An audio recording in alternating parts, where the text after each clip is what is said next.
Migration, c'est l'une des plus grandes histoires de notre temps, mais dans les médias, elle apparaît souvent à travers une seule image, celle de la menace et du danger. Régulièrement, on nous montre des corps entassés dans des bateaux, des foules bloquées aux frontières, des visages flous, invisibles.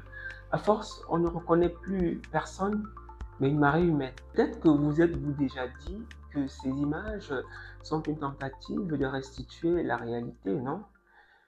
Oui, ces images tentent de refléter la réalité parce que certaines traversées se font généralement en groupe, certaines traversées sont dramatiques, mais ces images sont loin de refléter toute la réalité, elles sont même très loin d'être neutres.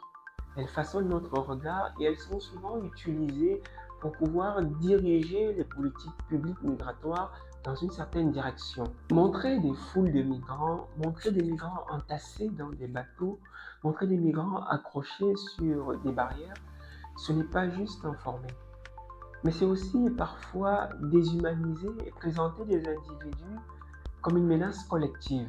Des chercheurs comme Roland Blecker ont étudié le phénomène et dans un article collectif intitulé La déshumanisation des réfugiés, ils montrent comment en Australie, les médias, en montrant toujours les réfugiés entassés dans des bateaux en groupe, ont réussi à faire en sorte qu'on les prenne, on les considère comme une menace pour la souveraineté et pour la sécurité de l'Australie, ce qui a de ce fait conduit à des politiques migratoires plus strictes envers les réfugiés.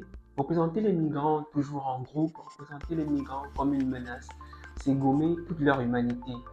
Et quand toute forme d'empathie disparaît, les murs montent très vite, la haine prend le pas sur toute forme de compassion. Alors la prochaine fois, quand vous verrez ces images des migrants en groupe entassés dans des bateaux et sur les frontières, arrêtez-vous un instant et demandez-vous, posez-vous la question de savoir qu'est-ce qu'on veut me faire ressentir.